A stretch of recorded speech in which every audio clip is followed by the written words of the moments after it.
আসসালামু আলাইকুম। আমি মাহারামু। আমার বাসা নোয়াখালী জেলার চাটখিল থানায়। আমার মেয়ে জন্মের পর 4 মাস থেকে ডাকলে তাকায় না, কোনো রেসপন্স নাই, এটা আমরা বুঝতে পারি।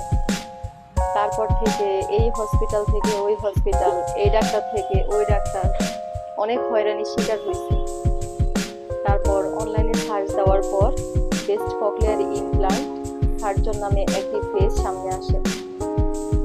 সেই পেজ থেকে শ্রদ্ধেয় সহযোগী অধ্যাপক লেফটেন্যান্ট কর্নেল ইফতেখারুল আলম স্যারের অনেকগুলো পোস্ট দেখলাম।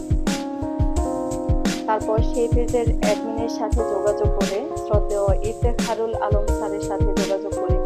আল্লাহর অশেষ মেহেরবানিতে স্যারের উসিলায় আমার মেয়ের সব রকম টেস্ট এবং অপারেশন সম্পন্ন হয়। তারপর আমরা মাহাকে স্যারের সাজেস্টে থেরাপি দিই। আমার মেয়ে এখন অনেক কথা বলতে পারে, আলহামদুলিল্লাহ। সব মিলিয়ে সবকিছু স্যারের উসিলায় এবং পেজের অ্যাডমিনের সহযোগিতায় মা ডাক শুনতে পাচ্ছি আমি। এই অনুভূতিটা একমাত্র আল্লাহ ছাড়া কারো কাছে প্রকাশ করার মতো না। মহান আল্লাহ তাআলা শ্রদ্ধেয় স্যারকে এবং এই পেজটাকে আমার মতো অসহায় মা বাবাদের বধির সন্তানদের কল্যাণ বইয়া